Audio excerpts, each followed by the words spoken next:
Welcome to Anvil Airsoft TV in association with TaiwanGun.com. In this episode we're going to be looking at and testing the CM.045A from Cyma. This is a replica of the Soviet era AKS74U assault rifle. Keep watching to find out more about it and just how well it performs.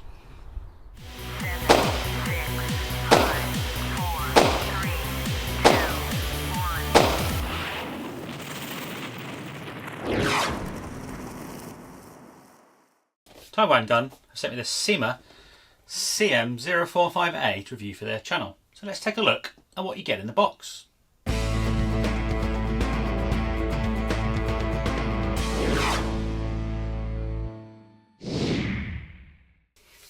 The replica itself. You get a high capacity magazine. This one takes around 525 BBs. A cleaning rod. A front sight adjustment tool. A charger, a 1200 mAh 8.4 volt NIM battery, a small manual and TaiwanGun test certificate.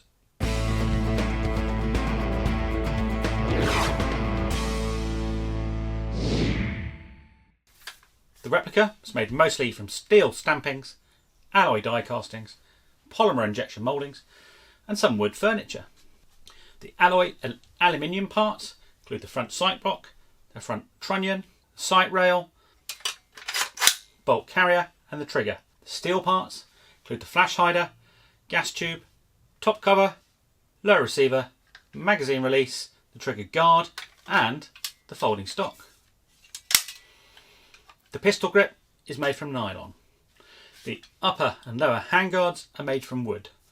Internally we have a version 3 gearbox with a bearing spring guide, CNC aluminium piston and cylinder heads, full steel tooth polycarbonate piston, steel gears and a high torque motor.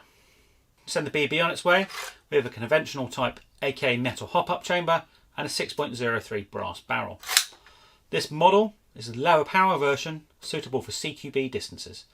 This one is shooting at around 320 FPS with the 0.2 gram BB.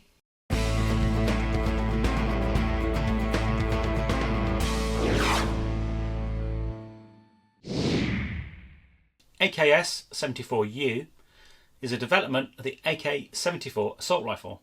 It is most commonly known as a Krinkov in the West, though no one really seems to know why it's called a Krink. It's possibly a derivation of Kalashnikov. It's a significantly shortened version of the standard rifle with an 8.5 inch barrel. It was originally designed as just a small rifle with the requirement that it shouldn't protrude beyond the profile of a fully loaded soldier. The first users were Spetsnaz in Afghanistan, who didn't really like it. That was due to the long distances that a lot of firefights were occurring at in that conflict, which made it very difficult to make hits at any sort of range.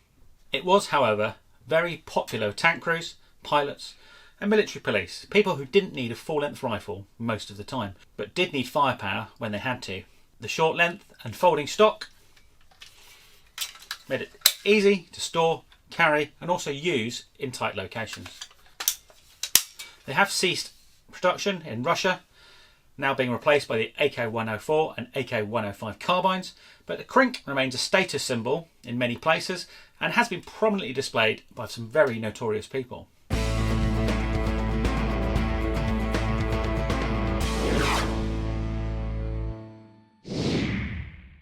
So let's have a look at the features of the CM.045A and we'll go tip to butt as usual.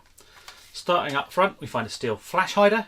To remove it we depress this plunger here, unscrew in a counterclockwise direction to reveal a steel 24mm positive thread. This can also be removed by loosening the scrub screw here and turning in a clockwise direction.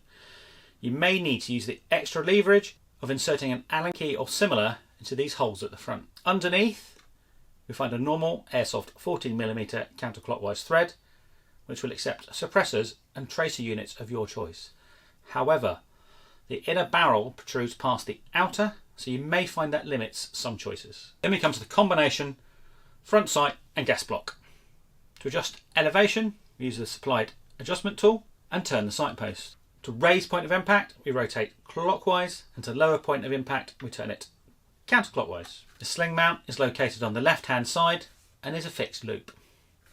The upper and lower handguards are made from wood, making them very comfortable to hold, especially when it gets cold outside. They can be removed by pushing in this button here on the back of the top cover and hinging it up. This retracts this retaining rod here and allows you to take off the upper handguard by levering it up at the rear like this. To remove the lower handguard, you need to release this lever, which can be found at the front left, by flipping it back towards the rest of the gun. Be careful not to lose the little metal piece which tensions the wood against the rest of the receiver. The rear sight is found on the top cover and is different to the ladder style you normally find on an AK. It is a 2-position flip notch. Choose the one that best suits the flight of the BB weight that you use. To access the battery compartment, press the button at the back of the top cover and hinge it up. Underneath you'll find a mini Tamiya battery connector and also a fuse. You can tuck the fuse down beside the hop-up unit like this, which then allows you to slide a battery into the mock gas tube to gain a little bit of space. We've tried the supplied battery, as well as 11.1 volt and 7.4 volt LiPo stick batteries, and all fit with ease. The hop-up can be accessed by pulling back on the charging handle. To add hop, move the lever back, and to reduce hop, move the lever forward. The controls will be familiar to anyone that's used an AK style replica before. The fire selector is on the right hand side of the receiver and has 3 positions: safe, full auto and semi. Unlike many firearms, the AK goes into full auto first out of the safe position. To use the selector, you do need to break your grip and sweep it into position like this. Alternatively, you can just take your hand off the grip entirely. The magazine release is located just in front of the trigger guard and is operated by pushing it forward like this. You then remove the magazine with a support hand. Insert a magazine, use a rock and lock technique. Place the nose of the mag into the lug at the front and then rock it back to secure it. The magwell on the Cyma is designed to make it difficult to over-insert a magazine, making fast changes easier. The magazine supplied is a 525 BB high cap that is wound via a dial on the bottom. It's loaded via this trapdoor on the top. There are other magazines available over at TaiwanGun.com if you want to use a different type or you want extras. If you want to be correct for the replica, look for an AK74 type or a 5.45 by 39mm magazine, which has a shallower curve than the normal 7.62 AKs. On the left hand side of the receiver, you can find a unique serial number. There's also this Soviet style sight rail to take a mount. Be careful to get one suitable for an AKS74U, as the normal ones can be too long to fit correctly. They bump into the rear sight. Once you have a mount on, you can fit red dots and scopes as you see fit. They will need to take it off again every time you want to change the battery. The triangular metal stock is folded by pushing in this button here and folding to the left. It then latches against the side of the receiver. If you do have a sight mail mounted, you can't fold the stock all the way. To unfold the stock, you pull back on the little latch, which is in here, and swing it back into place. It secures with an audible click. There is a sling mount on the right hand side. This is most suitable for a Soviet style sling, but it can be used for modern slings too. So now we've talked all about the features of the CM.045A, let's go and see how it performs.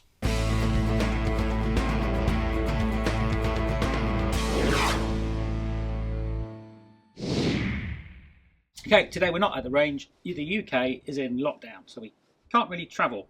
So we're in my garden at AATV HQ, which is about 10 metres long, and we're going to do some accuracy testing with different weights of BBs and see what effect that has on the group on the target. To test the mechanical accuracy of the gun, I've locked it in this bike repair stand so it can't move, so every BB will be shot at the same angle. The target is 10 metres away against the back wall of the garden, and we'll see what we get. So the battery I'm going to use is a 900mAh 11.1 LiPo. So there's 2 things we need to look at when we do an accuracy test. One is accuracy and the other is precision. Accuracy really is how close the BBs land to the target. Precision is how big the group is. What we're really looking at today is precision. So I'm going to use 0.2, 0.25, 0.28, 0.3 and 0.32 gram BBs, and we'll see what difference that makes to the size of the group.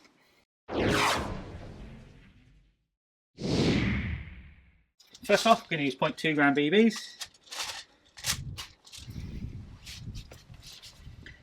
We'll just sight in. Okay, so let's do a 10-shot group.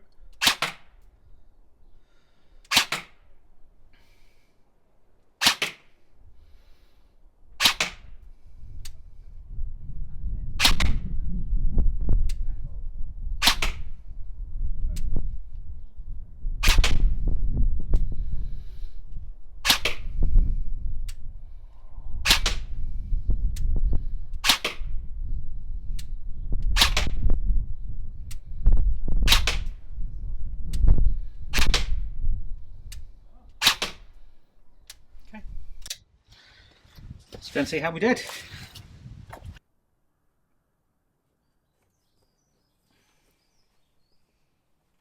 Okay, so we've been and got the target, 95mm, group size with a 0.2 gram BB.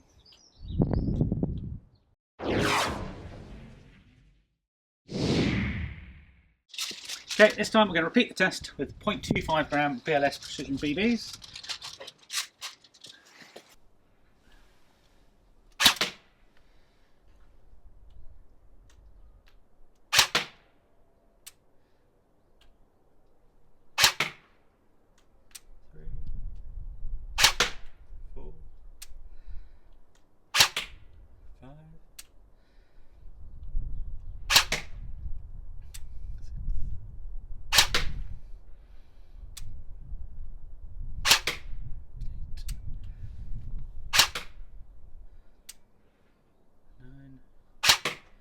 At 10?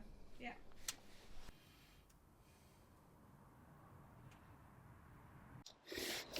Okay, so this time with 0.25 gram BLS BB, we've got about 70mm. Actually, this time mostly in vertical separation. Okay, let's try 0.28s.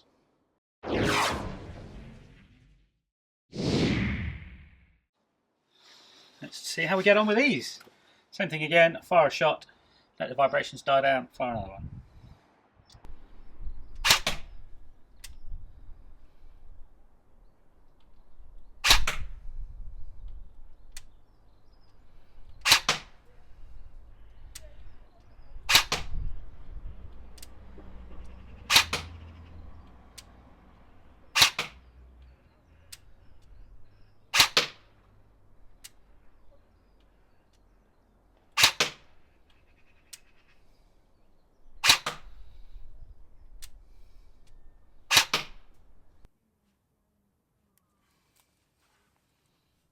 Okay, so we just finished with the 0.28 gram BBs. We've now got a 50mm group size, which is almost half that of the 0.2s.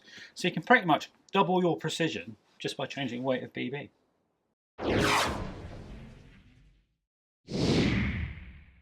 Right, for our final accuracy test, I've got BLS 0.32 gram BBs.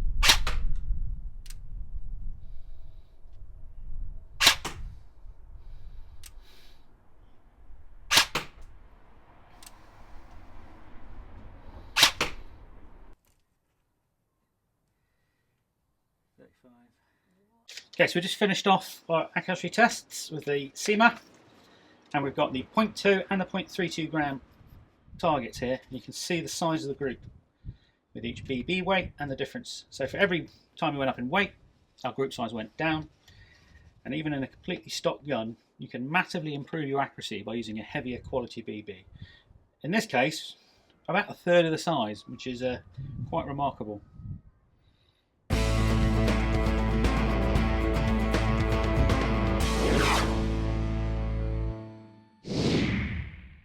So let's have a look at what it's got under the hood.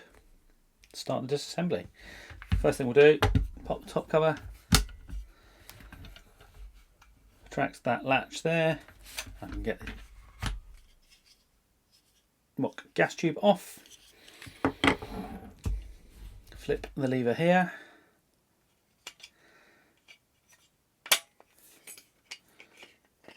Take off the lower handguard, make sure to retain the spring. Next thing we'll do is take out the bolt carrier. Take out the mock bolt cover. You see there's a slot in the receiver rail here. So that drops in. Grip's held on by this crosshead here.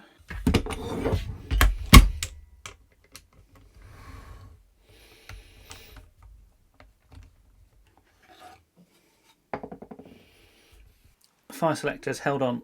There's a cover over the bolt that holds the fire selector on.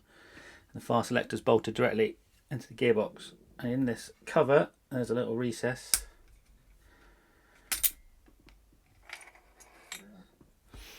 Luckily the motor caught it. There you go. You can see there's another crosshead screwdriver there. Need to knock this cross pin out. It looks like I need to do it from this side.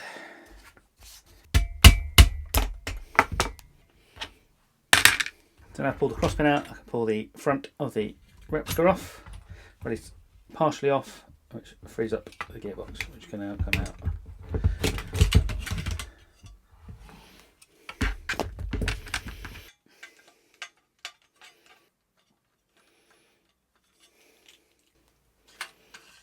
And get the hop and barrel out the back,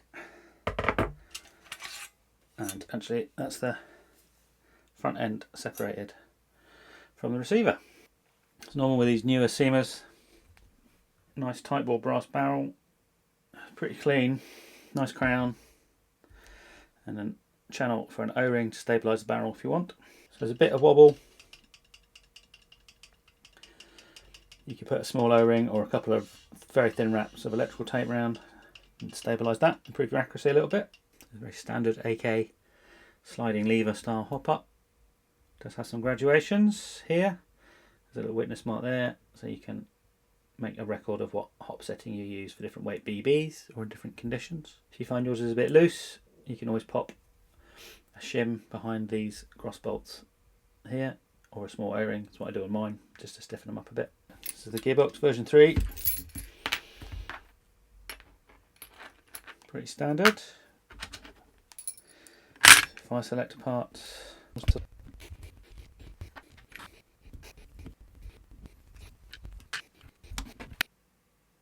Oh,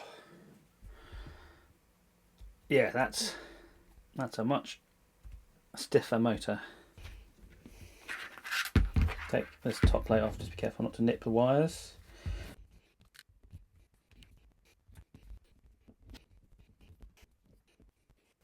Okay, so there's no hole back here where you would normally put a tool in to hold the spring down, but there is a slot. Just going to use this tool to hold the spring down.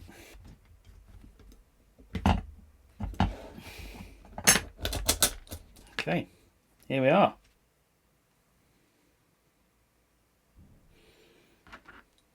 Steel bearing spring guide. Yeah, definitely steel. So all the shims are back on as we go through. So there's the other side of the gearbox casing. I've got some lighter lube on the piston rails and the normal Cyma lube as well. Okay, so as I've said, we've got a spring that's actually narrower at the end and clips over a spring guide. Plastic nozzle, polymer nozzle, normal tapper plate, polymer nozzle with no O-ring. Here's your piston. The mushroom or silent piston head, aluminium, vented. That's really nice. Double O-ring. And it's a very slick cylinder. There's no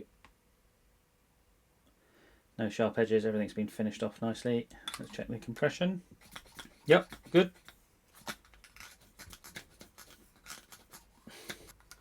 So the steel rack. All the teeth are steel, and the last tooth is cut down slightly. There's your angle of engagement. Steel anti-reversal latch. Bevel gear. Min parts with pressed in axles. Yep, very much so. Sector gear.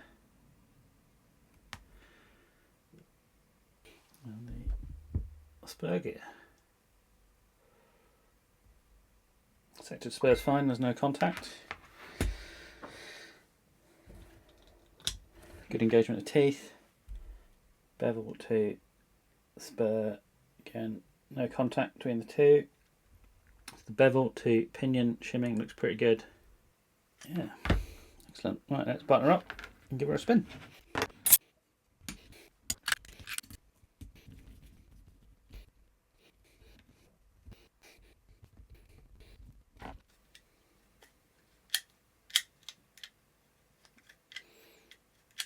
Shimming on this one's maybe a little bit tight. It's not the end of the world. I'd still be happy using it. But maybe something to think about for the future, or if you get service. Okay, some final thoughts on this CM.045A AKS74U replica. As you know, we've not been able to range test this, which is a real shame due to lockdown and COVID. We have managed to do some accuracy testing in the garden, which is really interesting. For the money, very good. Some lovely parts in there. Steel spring guide, good high torque motor, nice piston and cylinder, bearing spring guide. Shimming is a tiny bit tight, nothing that can't be sorted. Externally, these are fantastic. Again, for the money, you've got loads of steel and quality metal parts. You know, I would certainly be happy to spend my own money on one of these.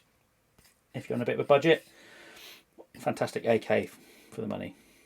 Hope you enjoyed this review and overview of the Cyma CM.045A.